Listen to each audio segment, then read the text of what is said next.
topics and opinions expressed in the following show are solely those of the hosts and their guests and not those of W4CY Radio, its employees, or affiliates. We make no recommendations or endorsements for radio show programs, services, or products mentioned on air or on our web. No liability, explicit or implied, shall be extended to W4CY Radio or its employees or affiliates. Any questions or comments should be directed to those show hosts. Thank you for choosing W4CY Radio.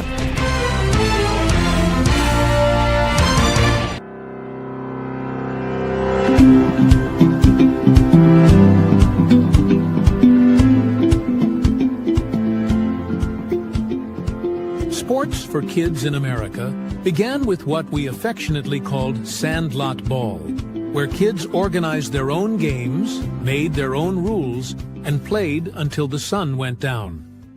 Then came along parents.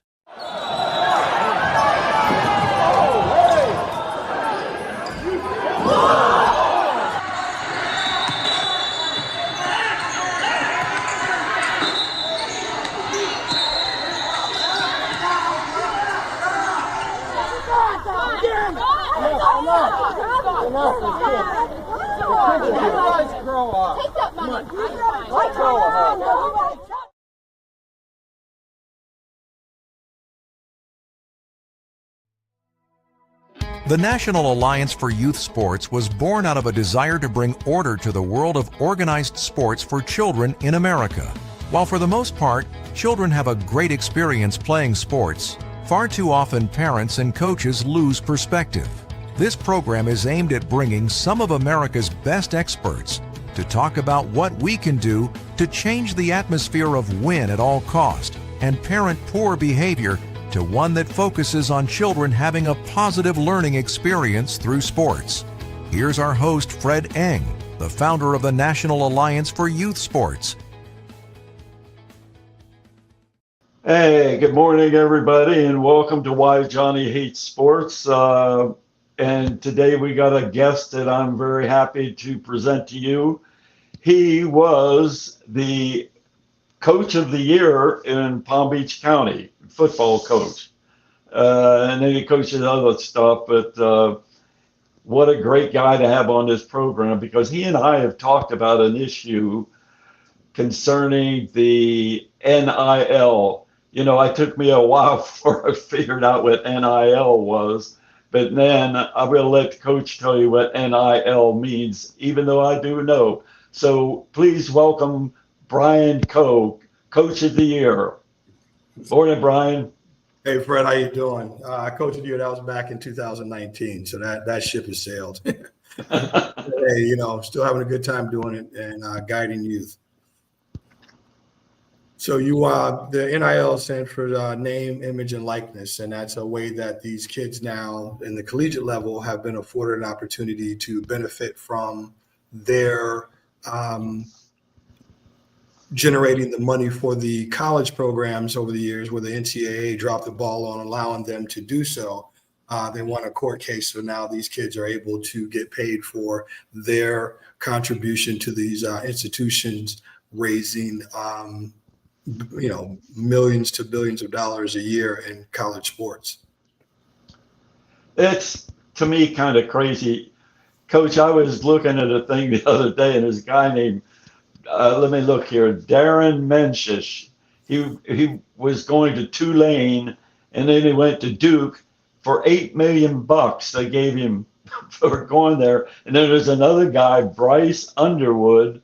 It was a high school player, and they gave him $10.5 million for 4 years. I mean, he was in high school, and then, I mean, what is going on? Is this crazy, or what's your take on all this? It is crazy. I mean, I understand the aspect of it as far as like the collegiate sports, where these kids, you know, everybody wants to say, well, they're getting a collegiate education for that. Yes, I totally agree. However, these kids can't benefit from all the financial gains that these institutions make, from ticket sales to food and beverage at games to the TV rights, the parking, and all those things that these kids help generate there. And if they go to a function and sign autographs somewhere, back in the day, they got, declared ineligible. So I understand that aspect of it, but I agree with you. It is getting out of hand in a sense of the purity of college sports. I mean, we all sports fans enjoy college sports more than we do pros at times, and it's really messing that up. And my fear is when it really gets into full swing with high schools, it's going to be a terrible situation for high school athletics. Well, you say when it gets into the high school level, hasn't it already to a certain degree? Yes, it's been approved. And of course, everything starts out west. Texas, I believe, was the first to do it, I think.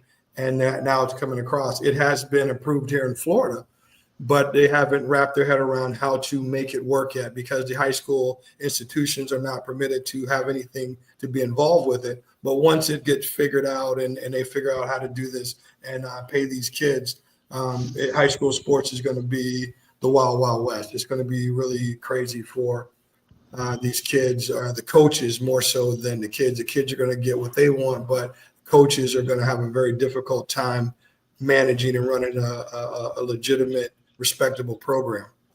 Yeah, I mean, you've been around for a while, so tell me, I mean, I remember it just seemed like yesterday that the NCAA was well against paying college athletes, and they went into a big fight and everything with, whoever. And then all of a sudden, it just seemed like overnight that now we have all these college athletes going from one college to another, getting paid, to go. And then the effects of what I wonder is the booster clubs with all the money. How did this all change so quick?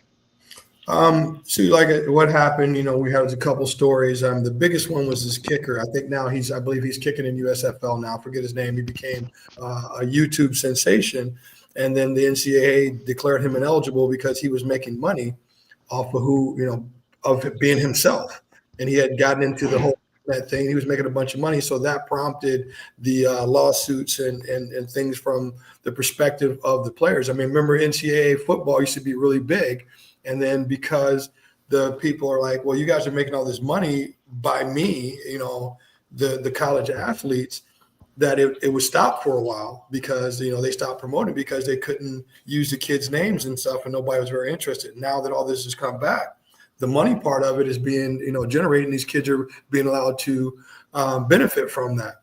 I think it's gone out of control. And I think NCAA, they have to look at themselves and blame themselves. I mean, because they were in a situation they could have did some type of litigation to allow these kids to, make a little bit more money or whatever the case may be, whether we think it's right or not, but they could have been in control, but they let the laws get it, they let the law get it, lawsuits happen. And now this is what we have now. You use the term of, the wild, wild west. And it just seems to me that's so correct because, I wonder about booster clubs. I remember I was a high school coach like you, and I knew the effect of booster clubs when I was coaching, and they kind of had control over the program and certainly had control over me because they would buy uniforms and everything and anything that I needed as long as I was winning.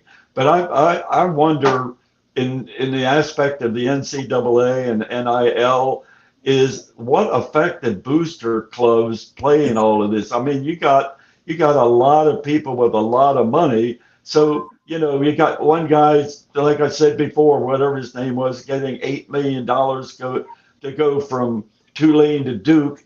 What is it to say that they don't get $25 million? I mean, the booster clubs have a lot of money.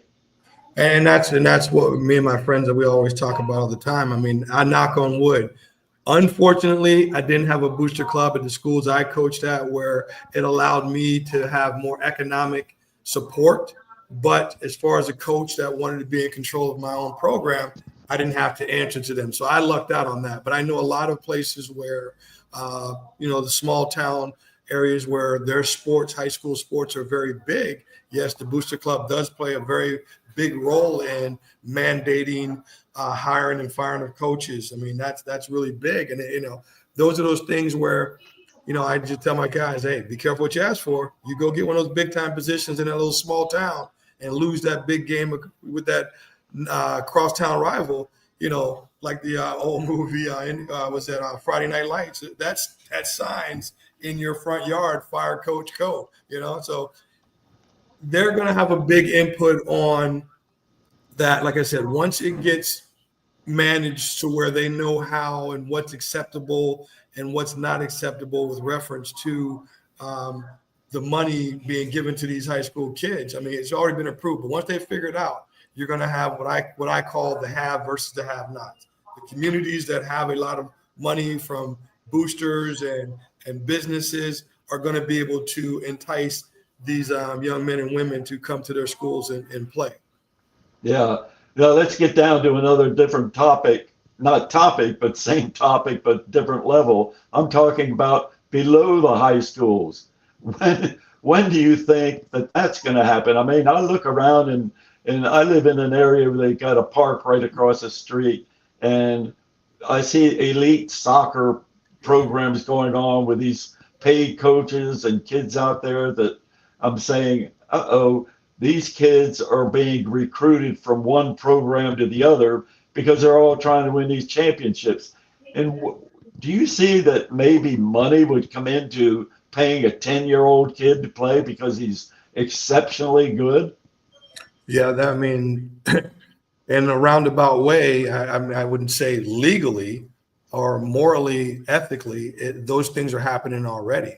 I mean, the travel program is a little bit different in the sense that those kids and those families have to pay for those program roster spots or whatever. But yes, they are recruited to come play for certain teams as far as basketball, baseball, soccer. Those things are very, very big travel season sports. So yes, they are being recruited to come to places. But as far as the economics with that being in play, that's done. The problem that I've noticed, especially as football is concerned, is when you go to these parks and you see these little league parks being played. Probably saw a couple stories on ESPN years ago where these neighborhood individuals are paying these kids to come play at their parks and paying them for performance on the fields and touchdowns scored, tackles made, making a tackle that takes out the other teams. They are doing that, quote, under the table, and I think that is horrendous to be doing in little league sports or sports in general. Let alone, you have 8, 9, 10-year-old, 12-year-old kids out there being paid to, score touchdowns and being blamed if a team loses a game. I mean, it's crazy, but it's happening.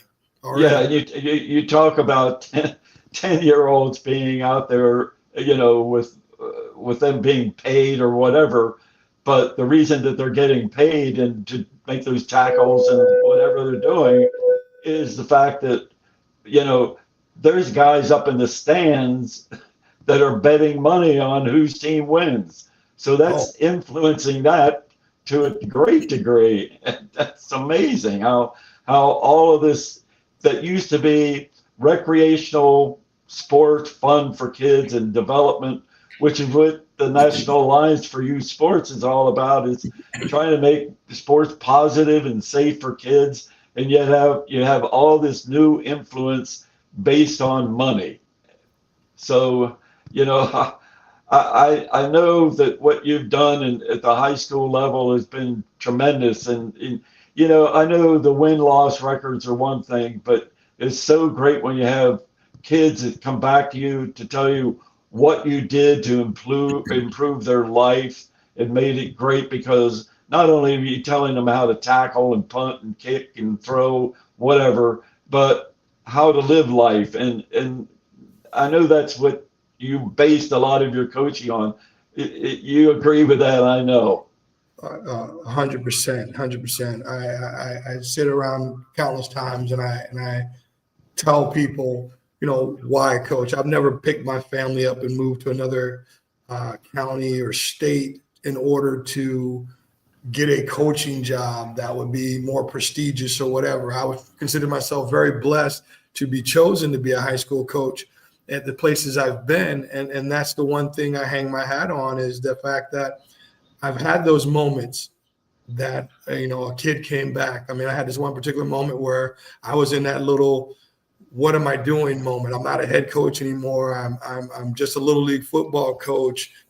What is my purpose? What is, whatever. And I had one of my former players come by and give me a conversation such as that. And he said, Coach, I never got a chance to tell you thank you for everything you told me when I was in high school. And that meant so much to me. And the last thing he said to me, he says, Coach, thank you. And if you ever get a chance, can you coach my son? And that right there was worth $1 million. I mean, that answered my question and got my head clear and put me back in a good place for my own personal life because of that moment you referred to. Yeah, that's so great for those kind of stories. Let me tell you one that's on the opposite side. We do a training program for coaches, and one of the first ones that we did was using a video, and we had a sports psychologist who would be on the screen and be talking about, the role that coaches play in winning with kids in sports and why they come out for sports. And we let the coaches talk about it amongst themselves. And when it was over, I thought, okay, because the program was mandatory that the coaches had to be there. And this coach came up to me and pointed his finger, and I thought, oh, here he goes. He's going to say, how come I had to come to this program? I know all about coaching and I know everything. But he said, hey, I want to ask you a question. I said, yeah, go ahead. He said, do you think I should be a coach? I said, excuse me? Do you think I should be a coach? He said. I said, why do you say that? He said, because I heard all these other guys talking in the group I was in, and they were talking about how important it was to try to help kids and whatnot. And he said, but I want to tell you something. That's not what I did. And I want to know, do you think I should really be a coach? And I said, of course you should, because one thing, you told me that this program is working. And he turned around, took about 2 steps, but the most critical thing he said when he came back to me, he said, I want to tell you something. I've ruined a lot of kids. And that has stuck with me for all these years. And then I turn around to hear your story about how important role you play as a coach. So one thing that you did say, Coach, I read all the time, and I can't believe it, where Coach X goes to Georgia and signs as to be a head football coach in Valdosta, Macon, wherever, that far away. It could be farther away. And I'm thinking, wait a minute, this guy's going to uproot his whole family and move to be a coach at a different high school? Is the booster clubs paying him under the table a lot of money? What goes on in these situations?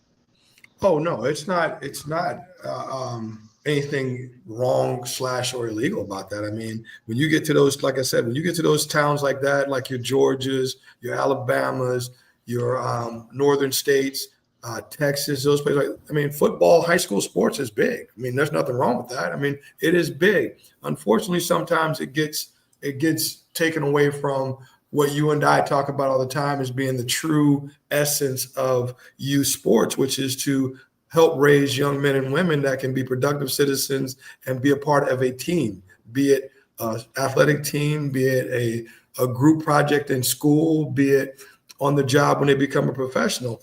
And that's why most of us do what we do. Some people are professionals, and this is what they do as a profession. I'm an educator that coaches. There's a lot that are professionals, and yes, when those opportunities to move on, I'm not mad at them. That's what they want to do. They want to go to that big time job and get paid. And those places pay their coaches very well. I think Florida now is in a possibility where they're looking to legislation talks are happening to pay coaches better, because a lot of really good coaches are leaving the state because we don't pay our coaches very well, but that's in talks right now. But there's nothing wrong with that, with the coaches going to move to do that, as long as they're, for me, my only judgment is, hey, are you raising young men? Are you raising young men, women when you go to these different places? If you're doing that and you're providing for your family and taking care of your own personal wants and wishes, because we all have to have a drive, we all have to have a purpose. And yes, helping kids become better people, it should be the basis of that. But then, hey, you want to submit your personal selfish mark on this sport or whatever sport it is as well. And I can't blame them for that. I mentioned before the fact that you were the coach of the year in Palm Beach County. Now, a lot of people may be watching this and saying, well, Palm Beach County, how many high schools are there? Well, there are plenty of high schools, and football is very important in Palm Beach County. But I want to ask you this important question. You gave it all up. Why? It was time. I promised myself that, we'll back up a little bit further. Being a minority coach in Palm Beach County when I first started, there were only 2 Black head football coaches in the county. And I was coaching and teaching, and I realized that the young kids didn't have that leader, the head football coach that looked like them. They didn't have that mentor to say, oh, I could be a head coach if I want to do this. So that was my drive to be a head coach. When I became a head football coach, you're coaching and trying to earn the respect of your peers is one of the big things that we do. We want to know that our peers respect us, not because we won a championship, because of the type of program you have, because how your kids act on and off the field. That's what you really should be judged by, in my opinion. And went through that whole thing, and then I wasn't a head coach for a while. And then I said to myself, hey, can I do this? Can I really coach? Do I know what I'm doing? And so when I got the opportunity to be here at St. Lucia's High School, I said to myself, okay, I'm going to go all out. I'm going to do everything that I think I need to do, get good people around me, raise young men and women that are involved in my program. And when it becomes not fun for me anymore, selfishly, then I'm going to back away. And after the COVID season, I didn't see it going to be enjoyable for me anymore. So I knew it was time for me to step away, because I wasn't going to be as productive as I want to be when leading the football program. You mentioned the fact that there were only 2 African-American coaches when you started. Did you set a trend now? Are there more African-American head coaches? Yes, in the county. I don't know if I set the trend, but the opportunities have made themselves, we've had, a good representation, good quality coaches. And it wasn't anything, oh, you're a minority here, we're going to hire you. No, we've had, since I started back in, 90, 91 was when I first started coaching in the county.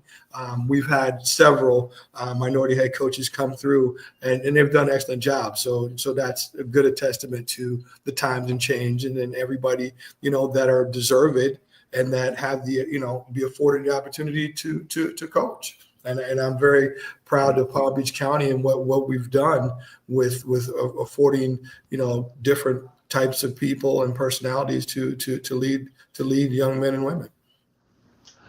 I want to leave you with one last question. I get asked the question all the time, especially the name of the show. It's called Why Johnny Hates Sports. And people say, why does Johnny hate sports? And I say, well, first of all, Johnny's 6 years old and he doesn't know, or she doesn't know what she wants to do, but their parents want to know in so many overwhelming cases. And they say, you're going to play little league something, baseball, football, basketball, whatever, it doesn't matter. So they get thrust into this situation. Some of them, yeah, they're athletes. Some of them have competitiveness, but they're thrust into it. And then somebody says, well, who's going to coach your kid? And they say, well, I don't, because I don't know anything about coaching. Well, if you don't coach, then your kid's not going to get a chance to play. So you got to coach. So now you got Billy Jones's father or mother that gets recruited that knows nothing about it. And therefore, you also recruit somebody that should not even be around kids. And then the next thing is why Johnny hates sports is you now have a league that is formed that has a whole bunch of these coaches that have never been trained, never told what this is all about. And the only thing that they look and see is the scoreboard, championships, all-star games, things that are focused on nothing but winning at all costs in so many situations. So I'm going to ask you this. Have you ever witnessed that type of situation in your career? Oh yeah, most definitely.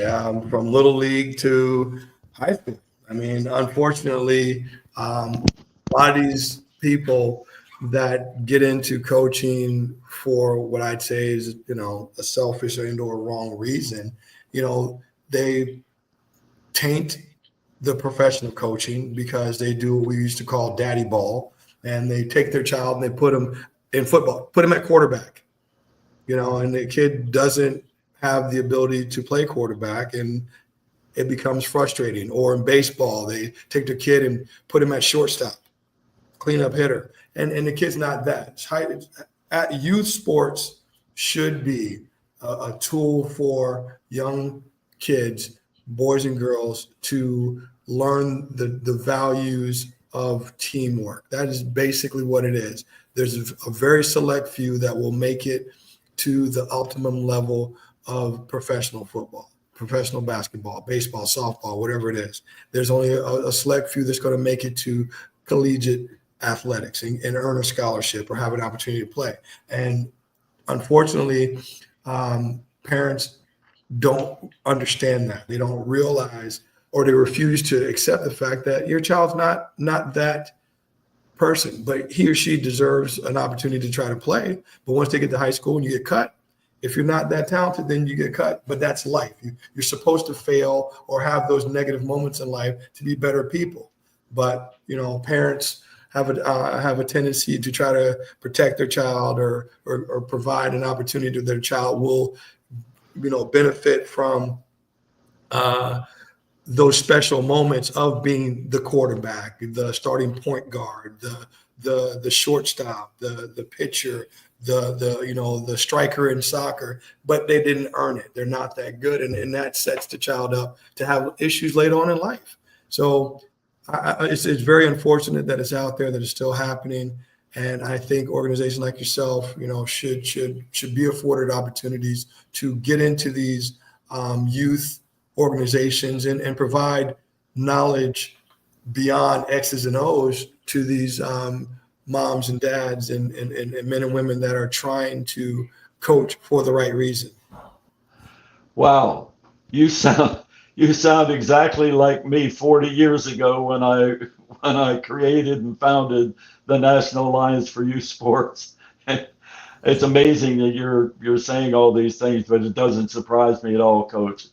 But I just want to thank you very much for your time, and not only just today, but for what you've done for kids in sports. So again, thanks again. Hey, I appreciate you, Fred. Again, thanks for hounding me. I really enjoyed it, and I hope some of the things that we talked about get out there, and if it helps one coach, one parent, I think our time was well spent, and I have no problem. Anytime you need me, I'm here for you. Okay, thank you for more than that. So today we've had with us Coach Brian Coe, the Coach of the Year for Palm Beach County, and I want to thank him again. Thank you.